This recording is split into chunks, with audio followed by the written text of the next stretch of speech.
today's lesson I'll show you present perfect continuous tense, past perfect continuous tense and future perfect continuous tense के बारे में। I mean that हम सीखने वाले हैं टेंस की लास्ट स्टेप। चलिए शुरुआत करते हैं। प्रेजेंट परफेक्ट कॉन्टिन्यूस टेंस, ये क्या होता है कि प्रेजेंट में कोई काम जो चल रहा है लेकिन पूरा नहीं हुआ है। अच्छा, एक बात और कि इन सेंटेंसेस में समय ज़्यादा इम्पोर्टेंट होता है कि आप कोई भी काम कर रहे हो कितने समय से कर रहे हो, ये मैटर करता है। आइए इसकी पहचान देखते हैं।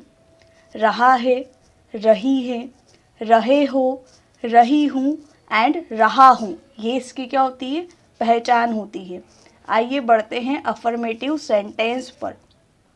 इसका फॉर्मूला क्या है, सब्जेक्ट हैज़ जो आपने परफेक्ट में किया था, मतलब प्रेजेंट परफेक्ट में लगाया था।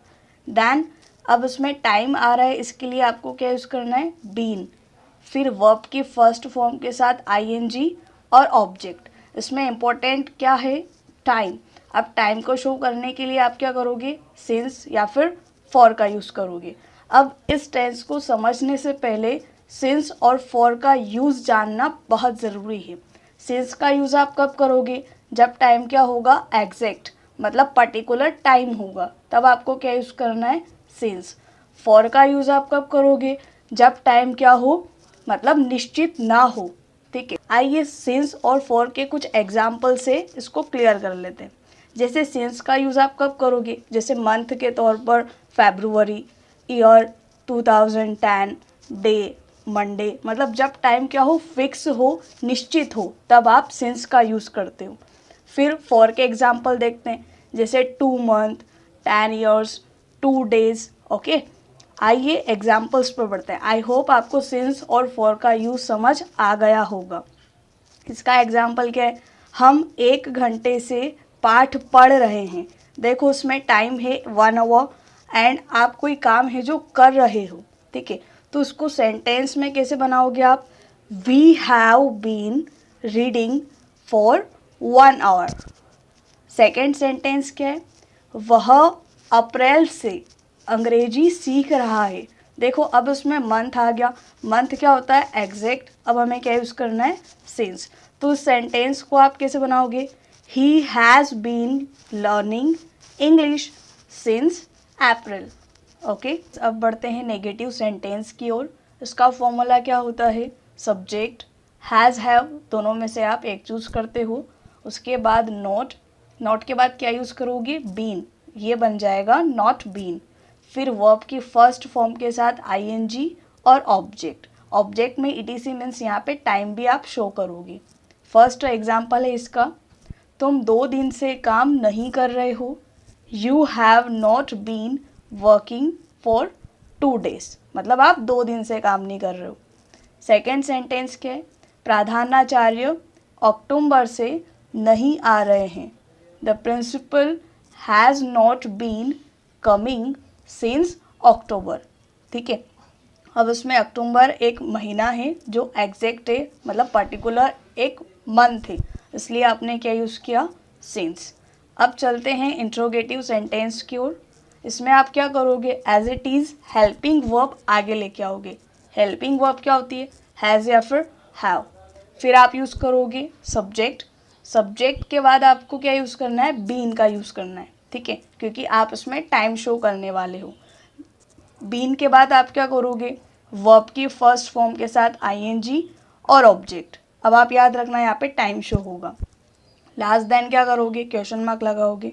फॉर एग्जाम्पल, क्या वह सुबह से सो रहा है, has he been sleeping since morning.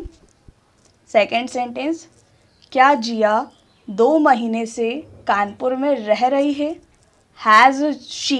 अब शी कौन है, मीन्स जिया, तो अब आप शी नहीं लोगे, अब आपको क्या यूज़ करना है, Jiya. Has Jiya been living in Kanpur for 2 months। Clear.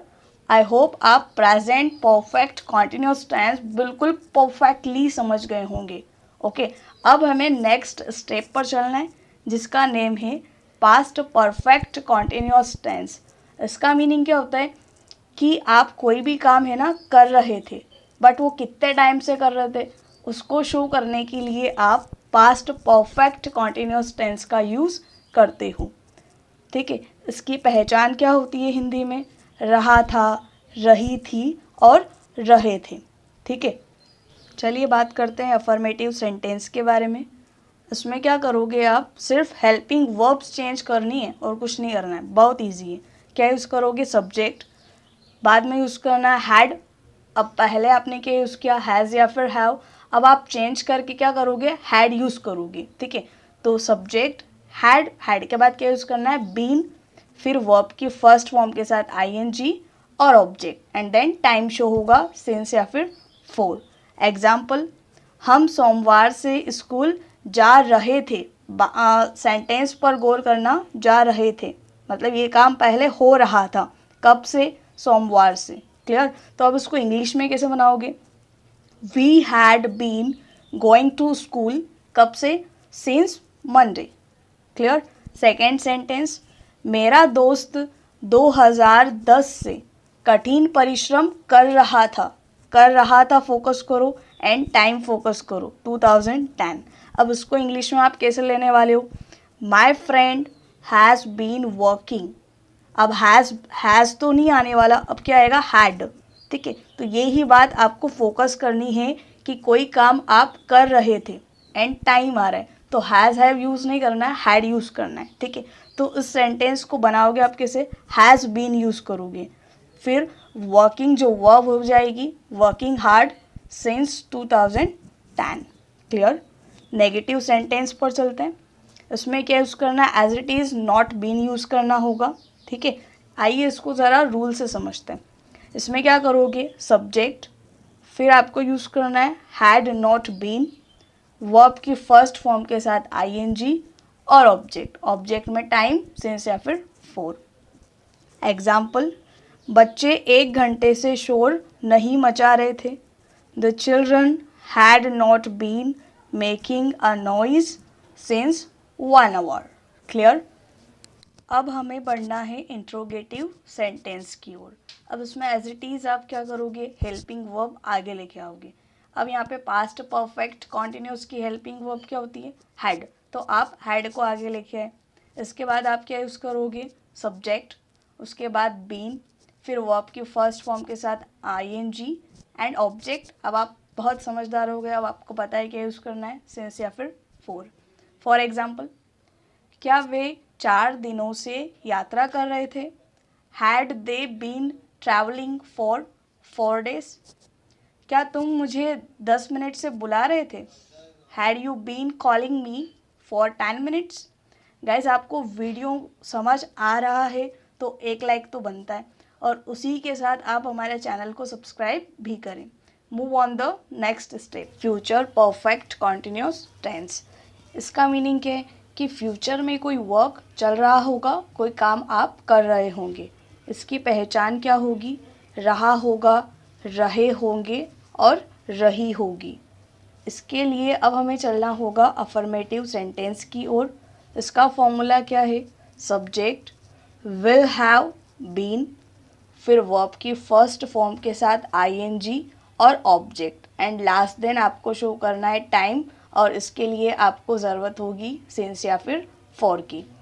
उदाहरण क्या है इसका? माँ आधे घंटे से खाना बना रही होगी। The mother will have been cooking food for half an hour. आधे घंटे के लिए आपने क्या यूज़ किया? Half an hour. अगला सेंटेंस क्या है? वे 2 साल से निबंध लिख रहे होंगे। They will have been writing essay for 2 years। अब बढ़ते हैं नेगेटिव सेंटेंस की ओर। इसका फॉर्मूला क्या है? Subject will have not been, आपको इस तरीके से यूज़ करना है, फिर वर्ब की फर्स्ट फॉर्म के साथ आईएनजी और ऑब्जेक्ट, एंड लास्ट दिन वही एज इट इज़ क्या करना है? टाइम के लिए सिंस या फिर फॉर शो करना है। एग्जाम्पल क्या है?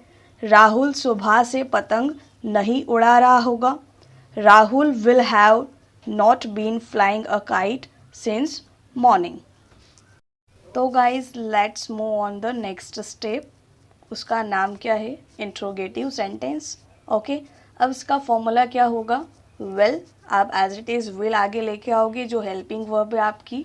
उसके बाद सब्जेक्ट, फिर have been and then verb की फर्स्ट फॉर्म के साथ ing और ऑब्जेक्ट। लास्ट में आप शो करोगे सिंस या फिर फॉर एग्जाम्पल, क्या तुम 6 घंटे से सो रहे होंगे? Will you have been sleeping for 6 hours? क्या वह 3 घंटे से केक बना रही होगी? Will she have been making a cake for 3 hours?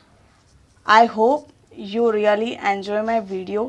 I'll meet you with my next video. Thank you so much.